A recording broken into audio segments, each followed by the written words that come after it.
김덕성이라고 하는 시인의 가을의 찬가라고 하는 시를 한 편 제가 읽어드릴게요. 푸르고 더 높은 가을 하늘, 넉넉한 가을이 열린다. 모두 가슴을 펴자. 같이 환한 미소를 지우자. 이런 좋은 계절 또 어디 있겠노? 바람에 한들거리는 들꽃, 색색으로 물들이며 피어있는 가을꽃, 고추 잠자리 꽃잎 찾아다니는 평화로운 세상이라네.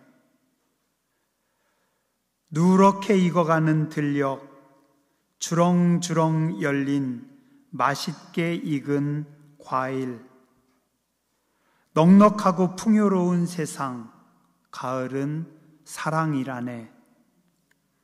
고마우신 창조주 하나님께 감사를 드리며 이 풍요로운 이 가을에 모두 함께 가을의 노래 부르세.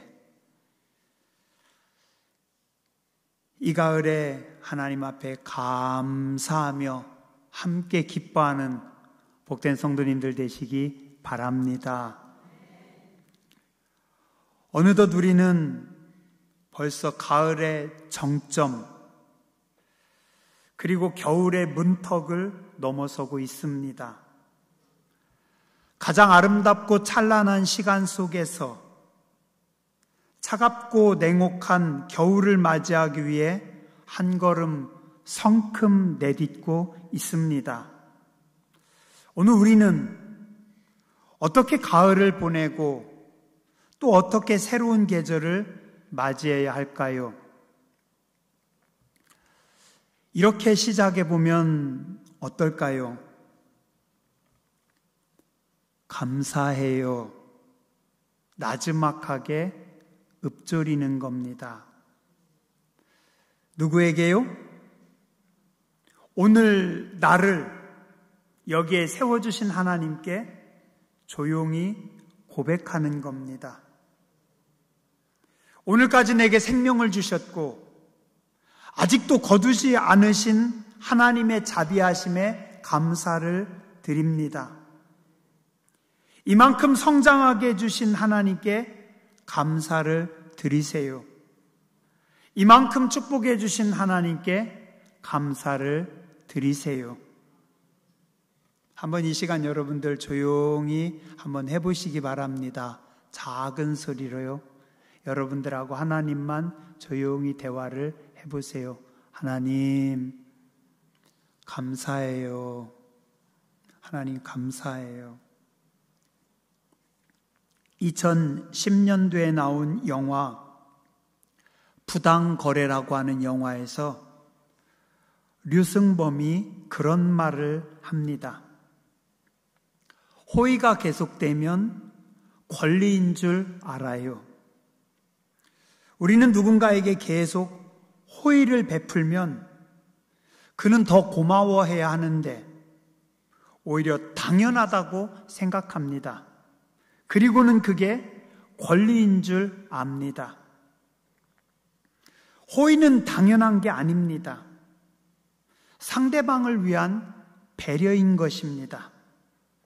근데 그 배려도 하나, 둘은 고마운데 셋, 넷으로 넘어가면 요구가 당연한 듯, 배려가 당연한 듯 더 달라고 합니다. 누가요? 우리가, 오늘 내가. 하나님의 큰 은혜를 입은 우리가 하나님 앞에 당연한 것처럼 감사하지 못하고 권리인 것처럼 생각하고 있습니다. 처음엔 그 사람도 감사했어요. 근데 받은 것이 점점 더 많아지니까 이제는 당연한 권리로 생각하고 이제는 오히려 더 많이 안 주신다고 투덜거리고 원망까지 하고 있습니다. 누가요? 내가.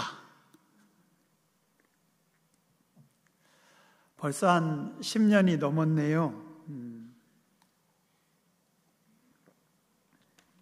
제가 해남에 있을 때 같은 지방인 옆에 지역 강진에 아주 어려운 교회에 후배 전도사님이 왔어요. 그때 교인들이 제가 알기로 총 교인 전체 다 해서 20명도 안 됐던 것 같아요. 주일날 10명도 안 모인다고 들었어요. 도와줘야 되겠는데 우리 교회도 이미 선교하고 있는 교회가 다 정해져 있고 또 교회 형편도 있고 어떻게 도와줄 방법이 없는 거예요. 그래서 여선교회 권사님 죄송한데 좀 어떻게 안 되겠어요? 그랬더니 목사님 저희가 할게요. 그러면서 한 달에 여선교회에서 5만 원씩 모아서 그 교회에 보내드렸어요. 한 달에 5만 원씩 보내드리는데 제가 얼마나 미안하던지 되게 미안하고 부끄러웠어요. 뻔히 고생하는 거 알면서. 그리고 몇 년 후에 저는 당진으로 왔고 그 후배 전도사님은 목사 안수를 받고 어느 큰 교회 부목사로 갔어요. 그런데 이 친구가 그 뒤로 매번 명절 때마다 꼭 작은 선물을 저한테 보내는 겁니다. 선물을 받을 때마다 이게 영 불편해요. 즐겁지가 않아요. 그래서 야, 이런 거 뭐라 했어. 앞으로는 보내지 마. 야, 이제 보내지 마. 근데 계속 해마다 보내는 거예요. 이거 안 받는 게 더 편한데 받는 게 되게 미안하고 좀 되게 마음이 무겁더라고요. 잘 해주지도 못했는데. 그러다가 이 목사님이 올해 천안에 개척을 했어요. 가보니 10년 전보다 더 힘듭니다. 내가 도와줄 건 없고 우리 전도팀하고 같이 가서 작지만 우리 같이 전도 한 번이라도 할게. 같이 기도하자. 그리고 우리 엊그제 그 교회 갔다 왔어요. 우리 있는 거 없는 거 다 털어가지고 얼마 안 되지만 우리가 줄 수 있는 거는 다 줬어요. 몇십 년 전에 아내 친정교회 어떤 되게 아끼는 할머니 권사님이 돌아가시면서 성찬기 세트를 주셨어요. 금 도금한 거. 아내가 되게 아꼈는데 그걸 챙기는 거예요. 그건 왜 챙겨요? 그거 갖다 준대요. 받으면 귀한 줄 알까? 모르겠죠. 그렇게 몇십 년간 아끼던 건 줄 모르는데 어쩌면 어떤 구석에 처박힐지도 모르는데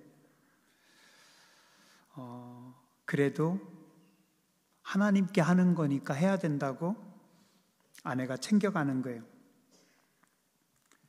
전도를 마치고 집에 오는데 우리 교회 거의 다 왔는데 거기 사모님이 아내에게 전화했어요.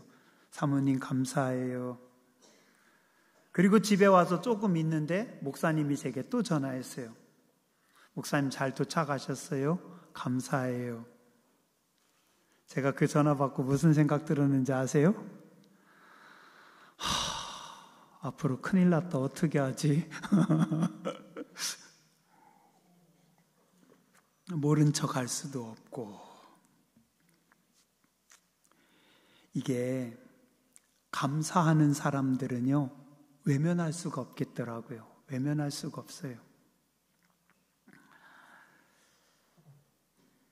지금까지 우리가 살아오면서 여러분들에게 은혜를 베풀어 주신 분들에게 오랜만에 오늘 전화 한 통 꼭 드리세요. 내가 필요할 때, 아쉬울 때만 전화하지 말고 오늘 전화하세요. 그리고 조용히 말씀드리세요. 감사해요. 한번 따라서 해보시죠. 감사해요. 아니 왜 갑자기 생뚱맞게? 아니에요. 그냥 생각해 보니 감사해요. 그분께 내가 받은 모든 은혜가, 배려가 당연한 게 아닙니다. 그게 왜 당연한 거예요? 은혜입니다. 사랑입니다. 우리는 감사해야 됩니다. 오늘 우리는 하나님 앞에 감사해야 됩니다. 무엇을요? 살아있음이 감사입니다. 인생은 살아있음 자체가 하나님의 축복입니다. 모든 생명체는 살아있다는 자체가 은혜입니다. 죽음은 모든 것을 다 끊어놓습니다. 죽음은 단절입니다. 죽는 순간 모든 건 다 끊어집니다. 그러나 살아있음은 은혜고 축복입니다. 여러 해 전에 제가 사랑하던 가까운 사람이 교통사고로 세상을 떠났어요. 제 동기 중에 한 명은 목사 안수도 받기 전에 전도사 때 벌써 20몇 년 전에 간염으로 세상을 떠났어요. 참 속상해요. 그들은 좋은 것을 못 보고 못 누리고 떠났습니다. 친하진 않았지만 제 고향 친구 중에 한 명은 20대인지 30대인지 그때 삶이 너무 힘들다고 스스로 자기 목숨을 끊었어요. 죽음을 맞이한 그분들은 안타깝게도 이제는 삶의 기회 자체가 없어요. 그분들의 자녀들, 가족들은 홀로 외롭고 힘든 속에서 어렵게 그리워하면서 하루하루를 살아가고 있습니다. 오늘 우리는 살아있기 때문에 책도 읽을 수 있고 살아있음으로 커피숍에서 담소도 나눌 수 있고 따뜻한 국밥 한 그릇도 맛있게 먹을 수 있습니다. 우리는 살아있음에, 내가 숨쉬고 있음에 감사해야 합니다. 오늘 하나님 앞에 감사하시기 바랍니다. 이 땅의 모든 생명체는 죽음을 가장 싫어하고 강력하게 부정하려고 합니다. 그러나 오늘 우리는 하나님께서 우리의 호흡을 지켜주셔서 살아 있습니다. 지금 내가 여기 살아있는 것 하나님의 은혜일 뿐입니다. 그래서 우리는 하나님께서 주신 이 호흡으로, 하나님께서 주신 이 시간으로 하나님 앞에 감사하고 하나님 앞에 찬양해야 합니다. 또한 가장 중요한 것은 오늘 우리의 영이, 내 영이 살아난 존재라는 겁니다. 예수님의 그 고귀한 이름으로 영원히 죽을 수밖에 없었던 자가 모든 죄를 다 용서받았습니다. 이제는 하나님의 자녀가 되었고 영원한 생명을 받았습니다. 그래서 우리는 감사하고 또 감사해야 합니다. 뭐가 그렇게 기분 나쁘고 뭐가 그렇게 서운해요? 그거 우리가 착각하고 있고 우리가 실수하고 있는 겁니다. 찬송가 311장 내 너를 위하여, 그런 분들은 이 찬양을 10번씩 불러야 됩니다. 한번 여러분들이 가사를 생각하면서 같이 조용히 하나님 앞에 불러보시기 바랍니다. 내 너를 위하여 몸 버려 피 흘려 내 죄를 속하여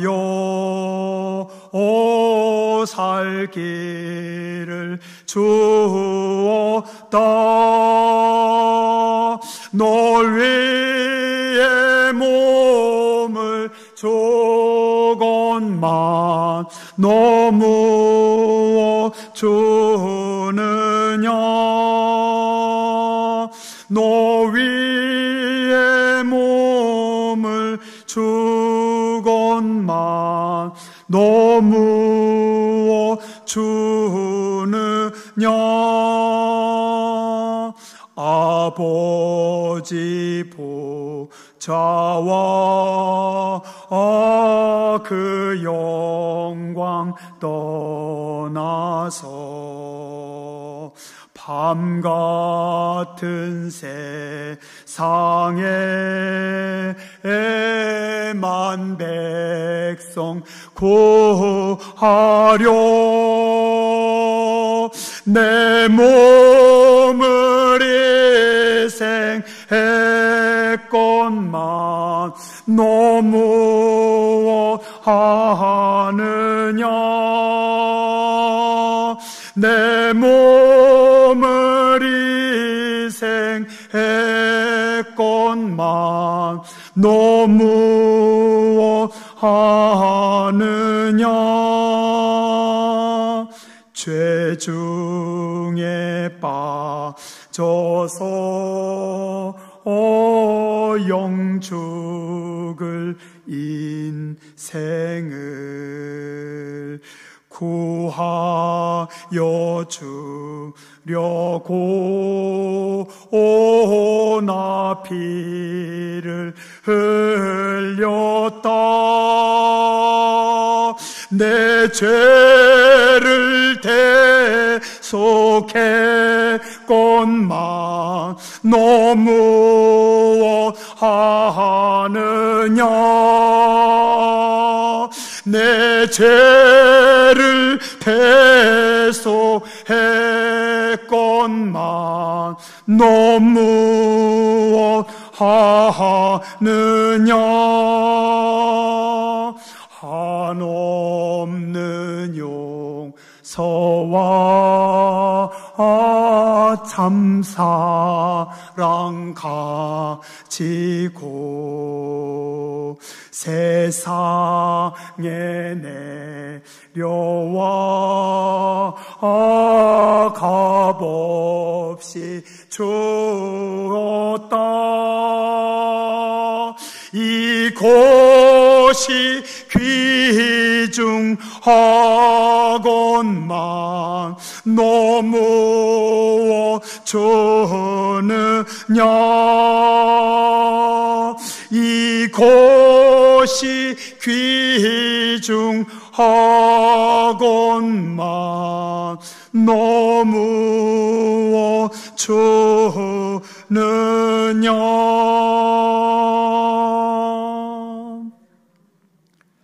하나님께서 우리에게 생명을 주셔서 오늘 우리가 살아 있습니다. 오늘 우리는 그 거룩하신 하나님 예수님의 생명으로 살아있는 존재들입니다. 감사하고 또 감사하세요. 또한 고난도 하나님의 축복입니다. 지나고 나서 보면 그 고난이 하나님의 은혜입니다. 그 고난이 나를 겸손하게 만들고 있습니다. 그 고난이 나를 단단하게 만들고 있습니다. 마치 기근이 심할 때, 혹독하게 힘든 때, 나무는 가장 조금 자라고, 그래서 그때는 나무의 나이테가 아주 좁지만 그 해에 나무의 뿌리가 더 깊어지고 줄기와 가지가 더 튼튼해지는 것과도 같습니다. 그 고난이 우리를 기도의 사람으로 만들어 줍니다.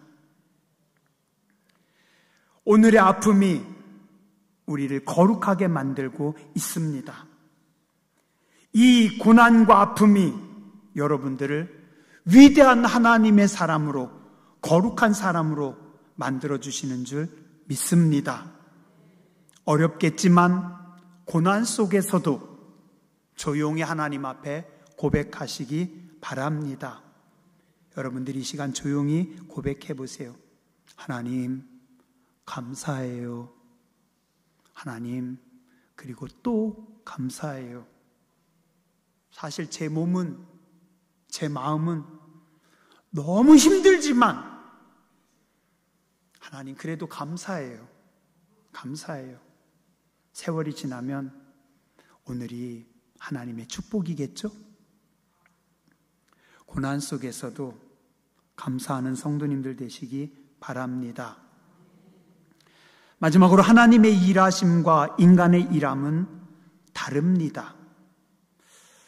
우리는 가끔 사람들 사이에서 공감 능력이 떨어지거나 그의 행동이 잘 해석되지 않거나 혹은 그의 다음번 행동이 예상되지 않는 사람들을 만납니다.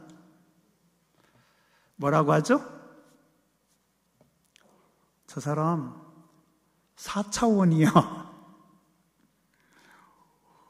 외계인 아닐까? 우리하고는 뇌구조가 달라. 그쵸? 저도 종종 브레인 자체가 뇌 자체가 나하고 다른 사람들 많이 만납니다. 저 사람하고 나하고는 뇌가 다른 것 같아. 그런데 정말 이해할 수 없는 분이 있습니다. 누굴까요? 창조주 하나님이십니다. 하나님은 오늘 나랑 우리랑 패턴이 완전히 다릅니다. 달라요.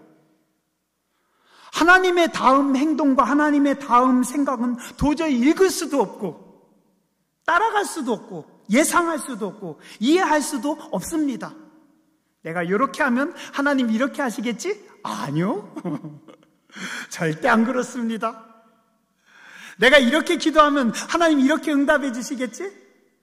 해보세요. 여러분 생각대로 하나님께서 움직이시나? 하나님의 때와 하나님의 일하심은 어리석은 우리가 알 수도 없고 또 다 이루어진 후에도 다 이해할 수도 없는 것이 너무나 많습니다.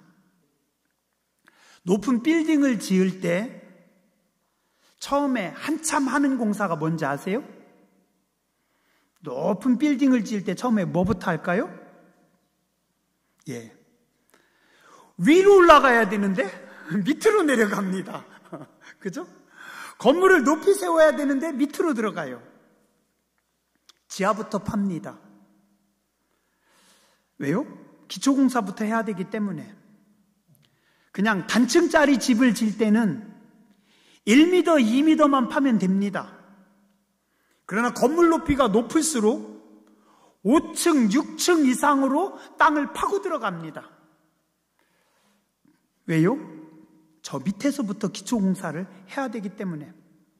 그리고 커다란 새 빔을 그 땅 속에 또 깊이 말뚝으로 박습니다.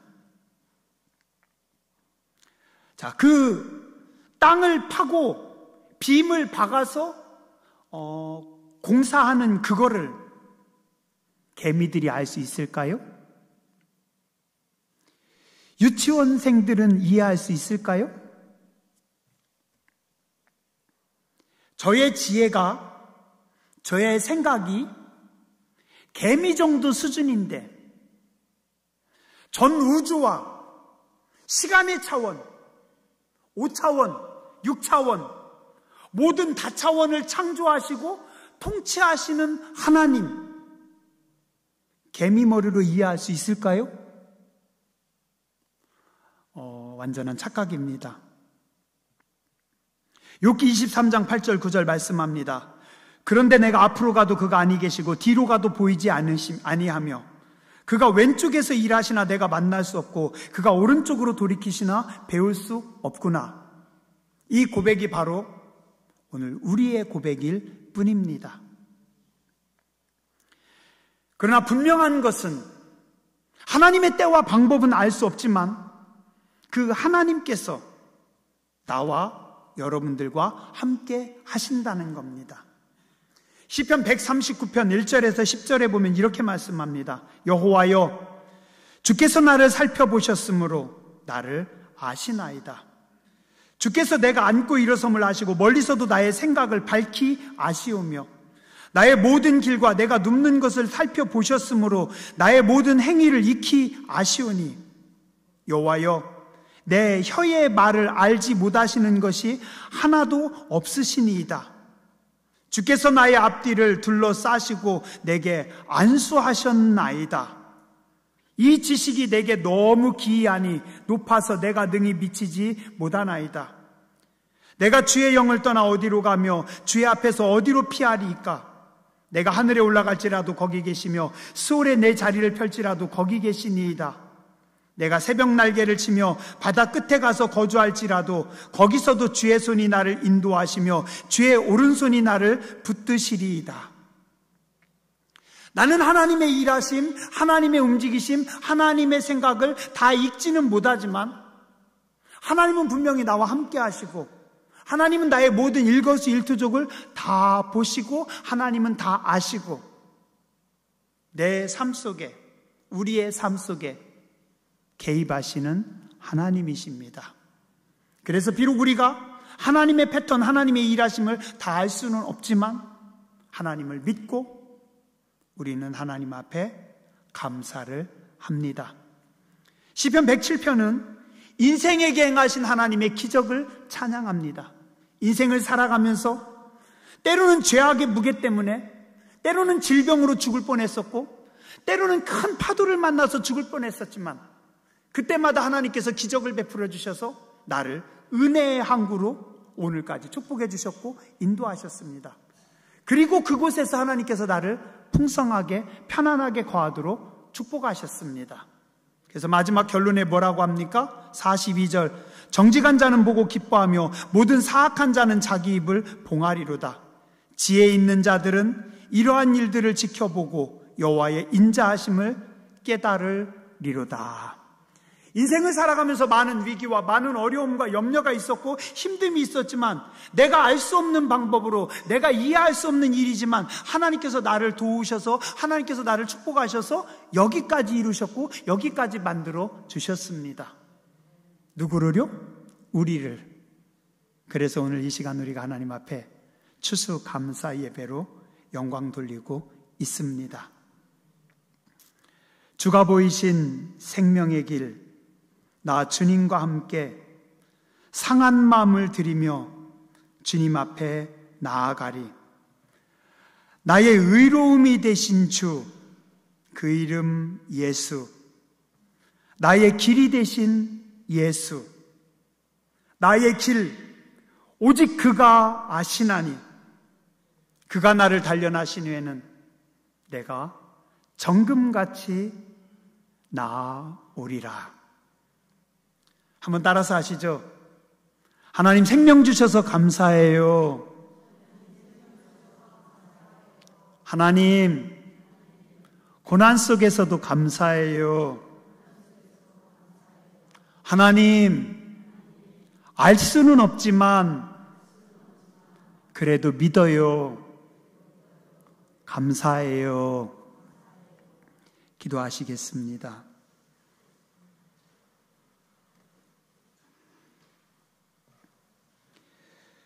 그들이 평온함으로 말미암아 기뻐하는 중에 여호와께서 그들이 바라는 항구로 인도하시는도다. 여호와의 인자하심과 인생에 행하신 기적으로 말미암아 그를 찬송할지로다. 새해를 열어주시고 여러 가지 많은 우여곡절 속에서도 오늘까지 인도해 주셔서 풍성하고 기쁜 은혜, 추수감사주의를 맞이하게 해주셔서 감사를 드립니다. 살려주신 게 하나님의 은혜입니다. 고난 속에서도 복 주시고 견디게 하여 주시고 그것을 통해서 또 새로운 길로 인도하시고 우리가 다 알 수는 없지만 놀라운 계획과 뜻을 가지고 계시며 우리의 걸음과 삶을 인도하신 하나님께 감사와 영광을 올려 드립니다. 주님, 감사해요. 감사해요. 우리 교회가 하나님 앞에 감사를 드립니다. 주님, 우리가 하나님 앞에 두 손 들고 감사를 드립니다. 우리의 자녀들 다음 세대를 바라보면서 하나님 앞에 감사를 드립니다. 우리의 과거를 지키시고 인도하신 하나님, 우리의 오늘을 만들어주신 하나님, 우리의 내일을 축복하여 주시옵소서. 거룩하신 주님 예수님 이름으로 감사하며 간절히 기도드렸습니다.